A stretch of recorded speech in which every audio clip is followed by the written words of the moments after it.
ইতিহাসে এমন কিছু মানুষ আসেন না যারা জ্ঞানের ধারাকেই একদম চিরদিনের জন্য বদলে দেন।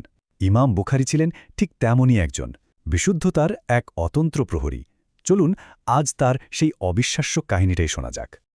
একটু কল্পনা করুন তো, হাদিসের এক বিশাল সাগর, আর সেই সাগরে কোনটা আসল আর কোনটা নকল, কোনটা খাঁটি আর কোনটা ভেজাল তা বোঝা প্রায় অসম্ভব। নবম শতাব্দীতে ঠিক এমনই একটা পরিস্থিতি কিন্তু তৈরি হয়েছিল।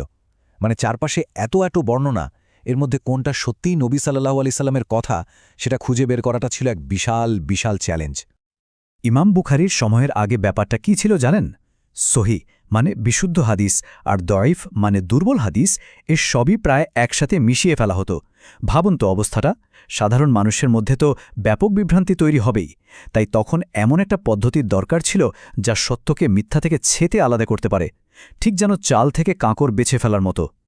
আর ঠিক এমনই এক সময়ে তার শিক্ষক ইসহাক ইবনে রাহাওয়াই একটা মজলিসে আফসোস করে একটা কথা বললেন। কথাটা ছিল, আহা, যদি কেউ নবীর শুধু বিশুদ্ধ বর্ণনাগুলো নিয়ে একটা ছোট বই লিখত তাহলে কি যে ভালো হতো। ব্যাস, এই একটা কথাই যেন ইমাম বুখারীর হৃদয়ে গিয়ে গেঁথে গেল, আর সাথে সাথেই তার জীবনের লক্ষ্যটাও ঠিক হয়ে গেল। এই যে দৃঢ় সংকল্প, এর সাথে যোগ হল এক আধ্যাত্মিক ইশারাও। তিনি একটা স্বপ্ন দেখলেন। স্বপ্নে দেখছেন তিনি নবী মোহাম্মদ সাল্লাল্লাহু আলাইহি ওয়াসাল্লামের পবিত্র শরীর থেকে মাছি তাড়িয়ে দিচ্ছেন। পরে এই স্বপ্নের ব্যাখ্যাটা কি দাঁড়ালো জানেন? দাঁড়ালো যে তিনি হাদিসের সাথে মিশে যাওয়া মিথ্যাকে ঠিক এভাবেই মাছি তাড়ানোর মতো করেই দূর করবেন। এই স্বপ্নটা ছিল যেন একটা ঐশ্বরিক সবুজ সংকেত, যা তার সংকল্পকে একেবারে ইস্পাতের মতো কঠিন করে দিল।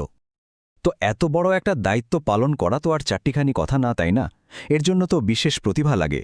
চলুন দেখি কি সেই অবিশ্বাস্য গুণাবলী যা ইমাম বুখারীকে এই কাজের জন্য ইতিহাসের সেরা মানুষ হিসেবে তৈরি করেছিল। 6 লক্ষ, হ্যাঁ ঠিকই শুনছেন, 6 লক্ষ। এটা কিন্তু কোনো ছোটখাটো সংখ্যা নয়। ইমাম বুখারী বর্ণনাকারীদের পুরো চেইন বা সনদসহ ঠিক এতগুলো হাদিসই মুখস্থ করে ফেলেছিলেন। এর মধ্যে 1 লক্ষ ছিল সহি আর 2 লক্ষ ছিল দয়ীফ।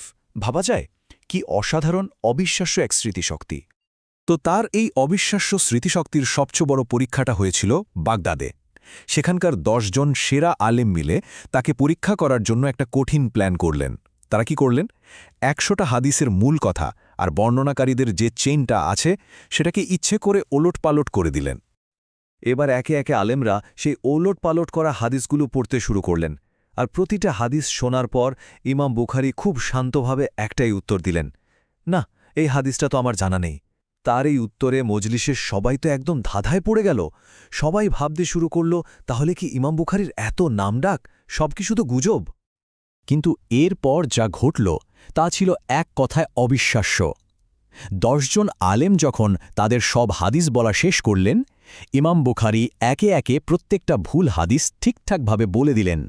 শুধু তাই না, কোনটা ভুল ছিল আর তার আসল ও সঠিক রূপটা কি হবে সেটাও বর্ণনাকারীর পরম্পরা সহ মিলিয়ে দিলেন।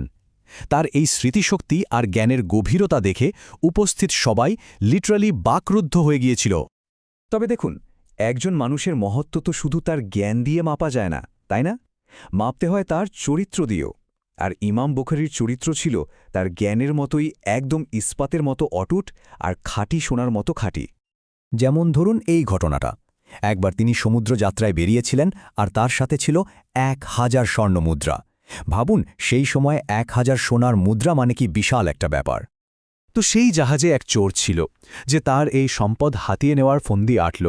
সে একটা নাটক সাজালো, চিৎকার করে বলতে লাগলো যে তার মুদ্রা চুরি হয়ে গেছে, আর ইমাম বুখারীকে চোর হিসেবে ফাঁসিয়ে দেওয়ার চেষ্টা করল।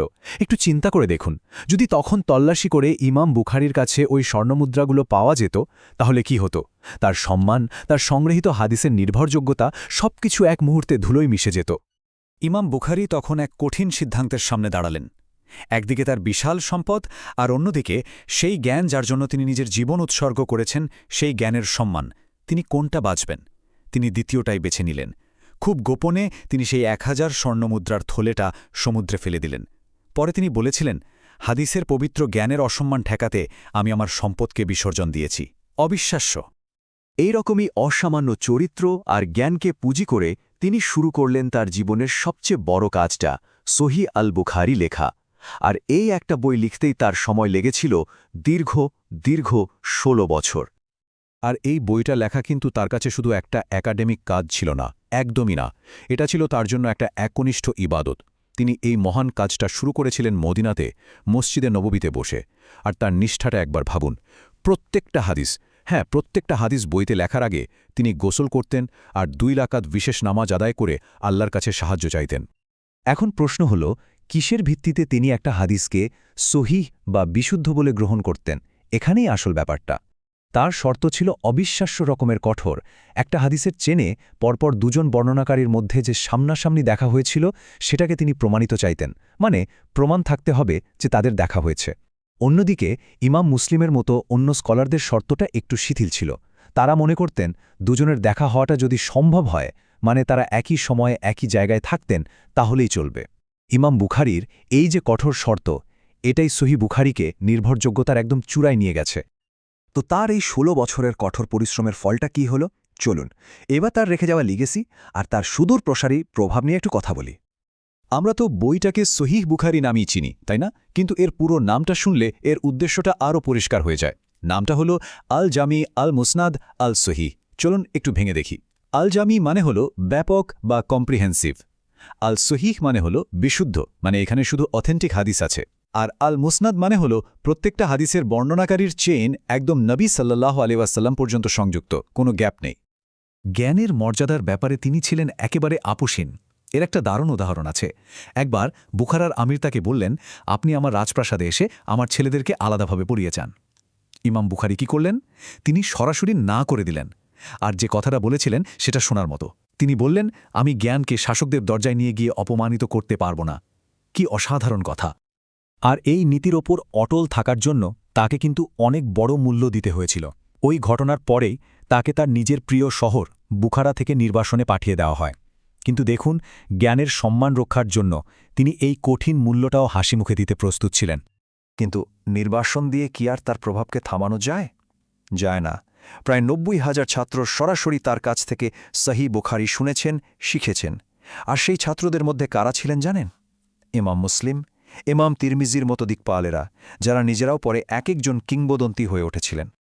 তার পুরো জীবনটা আমাদের সবার সামনে একটা গভীর প্রশ্ন রেখে যায়। জ্ঞানের সম্মান রক্ষার জন্য একজন মানুষ ঠিক কতটা ত্যাগ স্বীকার করতে পারেন? ইমাম বুখারীর জীবনটাই হয়তো এই প্রশ্নের সবচেয়ে বড় আর জীবন্ত উত্তর।